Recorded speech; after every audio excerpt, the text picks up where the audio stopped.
Ini anak saya, Amira, yang berusia 7 tahun. Sebelum ini, dia merupakan seorang yang cergas dan sihat. Dia menjalani kehidupan seperti kanak-kanak normal. Apabila doktor memberitahu kami yang Amira mengidap penyakit leukemia, kami tergamam. Di dalam fikiran terbayang bagaimana kehidupan yang terpaksa dia lalui selepas ini. Dalam usia yang muda, Amirah telah menjadi salah seorang daripada ratusan rakyat Malaysia yang dikesan mengidap leukemia setiap tahun.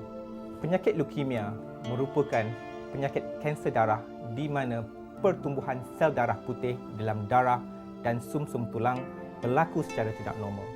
Penyakit ini boleh berlaku di semua peringkat usia, tak kira muda atau tua. Masa itu, kami mula bimbang akan masa depan dia.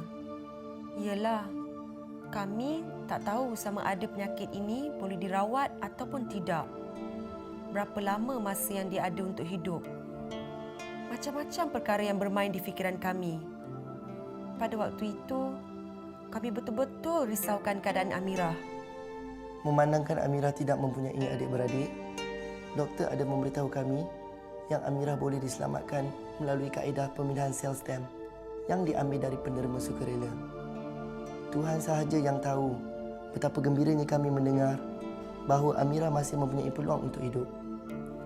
Walaupun kami tidak pernah tahu tentang pemindahan sel stem ini, namun inilah ikhtiar yang kami perlu usahakan bagi memastikan Amirah sembuh dari penyakitnya.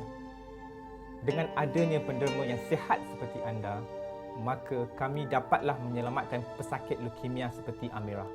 Dan anda sebenarnya berpeluang untuk membantu mereka. Rawatan penyakit leukemia melibatkan kemoterapi dan atau radioterapi. Dan di dalam kes-kes tertentu, pesakit akan menjalani proses pemindahan sel stem. Pendermaan sel stem hanya akan dilakukan sekiranya penderma mempunyai sel stem yang sepadan dengan pesakit. Terdapat dua cara pendermaan sel stem, iaitu melalui salur darah peripheral ataupun dari sumsum tulang. Berdasarkan statistik dari WHO, pada tahun 2000 di seluruh dunia terdapat 256,000 orang yang terdiri daripada kanak-kanak dan dewasa mengidap penyakit leukemia. Dan 209,000 daripadanya telah mati. Di Malaysia, bilangan pesakit yang dikesan mengidap penyakit leukemia juga terus meningkat setiap tahun. Bagi menangani masalah ini, Malaysian Stem Cell Registry telah ditubuhkan pada bulan Disember tahun 2000 dengan kerjasama Institut Penyelidikan Perubatan, Kementerian Kesihatan Malaysia dan Majlis Kanser Nasional atau MAKNA. MSCR merupakan satu pangkalan data berkomputer yang menyenaraikan sukarelawan penderma sel stem di dalam negara ini untuk rujukan institusi-institusi perubatan di dalam dan luar negara.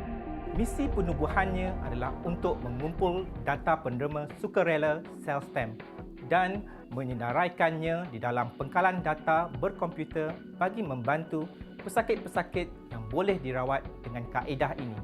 MSCR merupakan sebuah pusat rujukan bagi pakar-pakar perubatan di Malaysia dan seluruh dunia bagi mendapatkan sampel penderma sel stem yang boleh digunakan.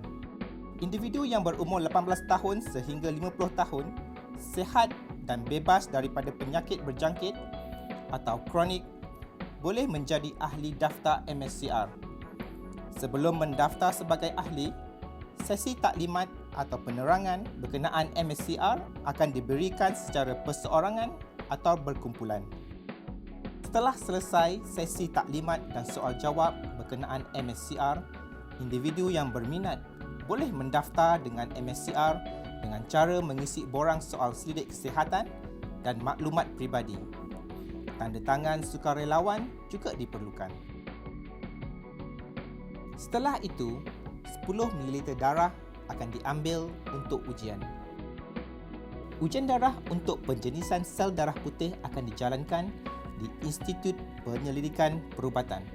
Ujian ini dikenali sebagai Human Leukocyte Antigen Typing menggunakan kaedah terkini iaitu Polymerase Chain Reaction.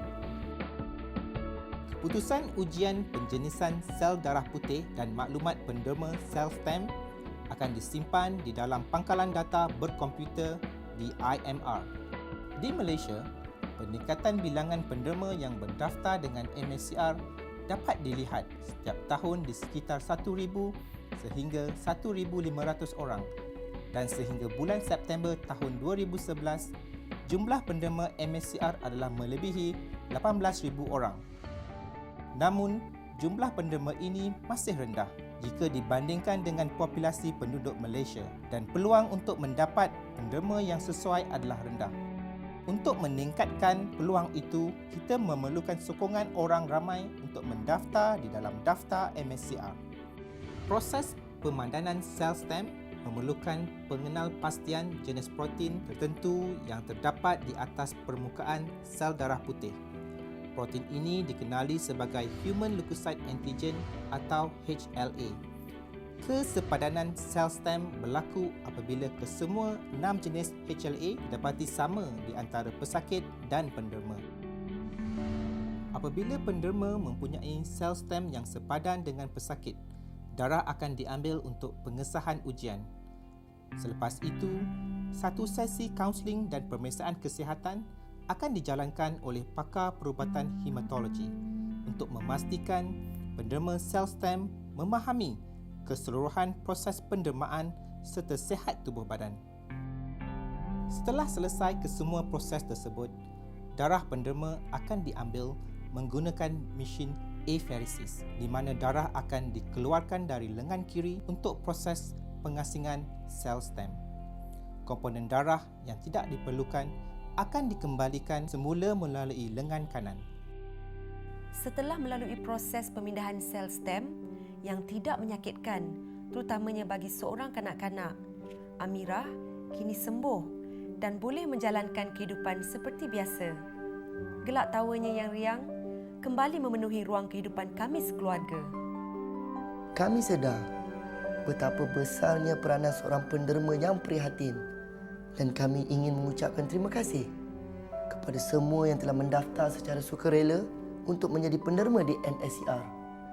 Sumbangan anda semua tidak ternilai.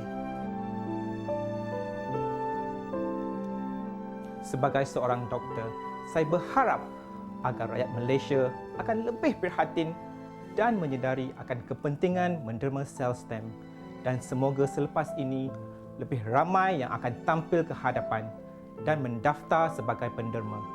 Tindakan anda bukan saja dapat meningkatkan lagi peluang untuk mencari penderma yang sepadan, malah ianya akan dapat membantu dalam proses rawatan penyakit leukemia dan memberi harapan kepada pesakit-pesakit yang memerlukan bantuan. Mungkin satu hari nanti kita juga akan memerlukan bantuan dari penderma-penderma ini.